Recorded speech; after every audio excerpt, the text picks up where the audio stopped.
美特使赴俄带来好消息，川普促成美俄乌三国会谈，俄乌战争真正拐点到来。川普首次透露下届美总统万斯和卢比奥搭档或将接班川普，真相究竟如何？我们接着往下看。8月7号，一条消息搅动了全球期待多日的神经。特朗普特使见到普京，俄乌打了3年之后，最大的转折点已出现。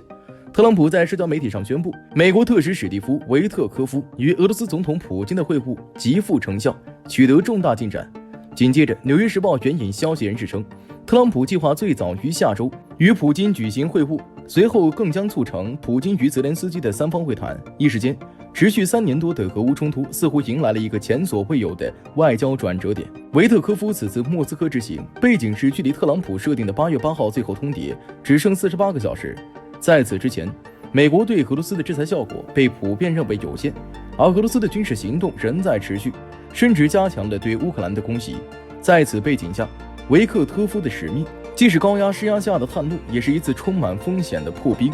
长达3小时的会谈被俄总统助理乌沙科夫形容为良好且富有建设性。尽管克里姆林宫未透露具体细节，但双方讨论的乌克兰危机及俄美关系前景。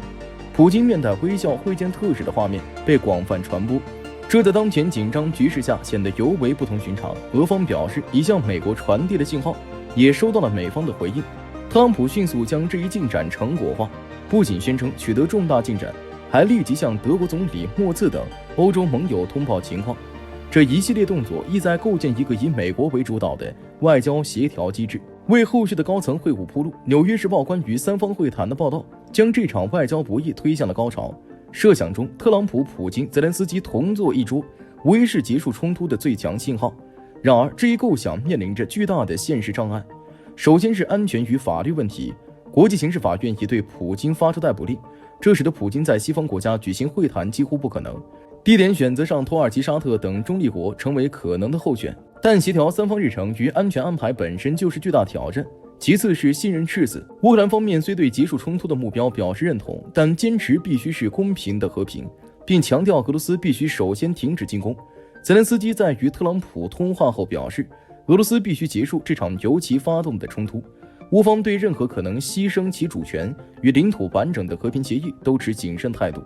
值得注意的是，尽管特朗普高调宣传会谈进展，但白宫同时表示，对俄罗斯的2级制裁仍将于8月8号如期生效。这揭示了美国策略的双轨制，一方面通过特使外交释放善意，另一方面则以经济大棒维持高压，迫使俄罗斯回到谈判中。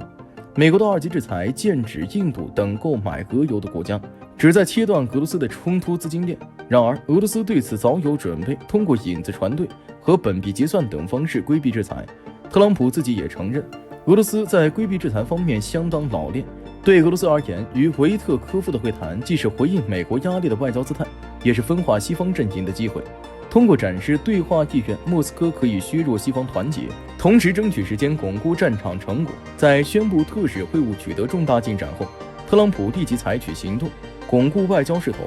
他迅速与泽连斯基及德国、法国等欧洲主要大国领导人通电话，通报了维特科夫与普京会晤的成果。此举意在表明，美国并非单方面与俄罗斯接触，而是在与盟友充分协调的基础上推进和平进程。特朗普在通话中强调，各方都认同这场冲突必须结束，并承诺将继续就莫斯科会谈的内容进行讨论。这一系列密集的外交沟通，既是为了争取欧洲对后续谈判的支持，也是为了向乌克兰传递信号，任何和平协议都将建立在与盟友完全一致的立场之上，从而试图平衡施压俄罗斯与安抚乌克兰的双重需求。维特科夫的莫斯科之行确实为僵局打开了一丝缝隙。特朗普推动3巨头会晤的构想，无论最终能否实现，都标志着这场冲突的解决路径正从单纯的军事对抗转向更复杂的外交博弈。然而，和平的曙光依然脆弱，从特使会晤到总统峰会，中间隔着信任的鸿沟、法律的障碍和战场的硝烟。未来几天，8月8号的制裁大限，各方的互动姿态将决定这缕曙光是照亮前路，还是在现实的阴云下迅速消散。世界正屏息以待。特朗普事前在接受采访时被问到这么一个问题：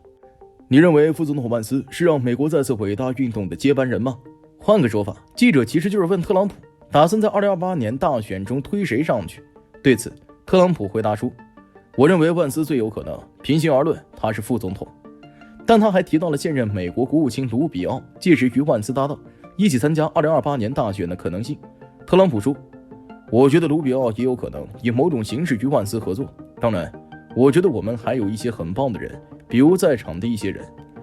当时在场的还有美国国土安全部部长克里蒂斯诺姆以及司法部长帕姆邦迪，两人都是忠诚的MAGA派，但特朗普唯独点了卢比奥的名，至少说明目前他心中2028年副总统人选排名第一的应该是卢比奥。首先需要指出的是，这是特朗普迄今为止对2028年接班人的最明确表态。之前特朗普对此一直避而不谈，保持谨慎。比如今年2月，他就曾表示，万斯的确非常有能力，但现在就把候选人名单中还为时过早。而半年过去了，在经历了一段考察期后，特朗普在接班人的问题上似乎有了更加明确的答案。纵观万斯过去半年的表现，美国民众可能不满意，但特朗普绝对是满意的。万斯既做到了绝对忠诚，时刻与特朗普保持一致，同时也避免了喧宾夺主。该替特朗普冲锋时身先士卒，分担舆论火力；该低调的时候也懂得低调，把舞台交给特朗普。好事让领导先来，自己负责在台下热烈鼓掌。2月初，万斯首次外访出席慕尼黑安全会议，在发言台上骂了欧盟近20分钟，遭到欧洲人的口诛笔伐。而特朗普则大赞说得好。2月28号，特朗普与泽连斯基在白宫爆发激烈争吵，而万斯实际上才是挑起争端的那个人，与泽连斯基也吵得更凶。6月，特朗普与马斯克之间的矛盾公开化，两人关系破裂。为此，马斯克在社交媒体上公然呼吁弹劾特朗普，并支持万斯作为副总统取而代之。马斯克发出这番表态后仅6个小时，万斯便迅速做出了回应，力挺特朗普的同时，与马斯克的言论彻底划清界限，怒斥这位世界首富正在犯下大错。其实特朗普去年7月之所以选中万斯作为竞选搭档，就是有让他接班的打算。他在一次采访中表示，我在选择副总统时最看重的一点就是看这个人是否有潜力成为一名好总统。你知道的，如果发生什么意外，副总统就会成为总统。实际上，相比于让万斯接班总统，让卢比奥作为副总统候选，在2028年与万斯搭档，才是值得深入挖掘的事情。特朗普之前从未提过3年后副总统人选的事情，原因很简单，其实相比于更加确定的总统人选，共和党内目前围绕副总统的竞争才是更为激烈。而特朗普这次单独点卢比奥的名儿，也符合当下的现实情况。身兼国务卿和美国总统国家安全事务助理的卢比奥，是目前特朗普内阁中实际上权力最大的人。这是什么概念？布林肯加沙利文的权力现在归于卢比奥一人手里。理论上来说，在外交领域负责执行的国务卿和负责向总统提建议的总统国家安全事务助理不能由同一人担任，因为这样会使得美国国务院失去制衡，影响力过大。上一个同时身兼这2个职位的美国人叫做亨利·基辛格，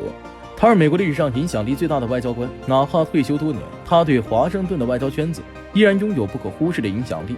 但卢比奥与基辛格有一点关键性的不同，学者出身的基辛格，其政治抱负主要集中在外交领域，对美国内政不感兴趣。换句话说，他做到身兼国务卿和安全事务助理的这一步就已经到头了。而卢比奥则不同，从地方参议员、联邦参议员一路走到现在的他，旗帜并不在外交，进入特朗普内阁担任国务卿，更像他政治生涯的一个跳板，而非实现抱负的终点。早在2016年，他就曾参与共和党初选，最终败于特朗普，早早退出。在担任联邦参议员期间，他也积极参与多项国内重大法案的制定，只不过相较于内政，他在外交领域干的一些事情更加被我们所熟知罢了。今年54岁的卢比奥正处于政客的黄金年龄，若4年后能够如愿以偿进步为副总统，那么再等个8年，尝试问鼎美国权力的最高峰，恐怕也并非天方夜谭。哪怕届时MAGA已经成为了过去时。好了，新闻就说到这儿吧，我是大兵，我们下期节目再见。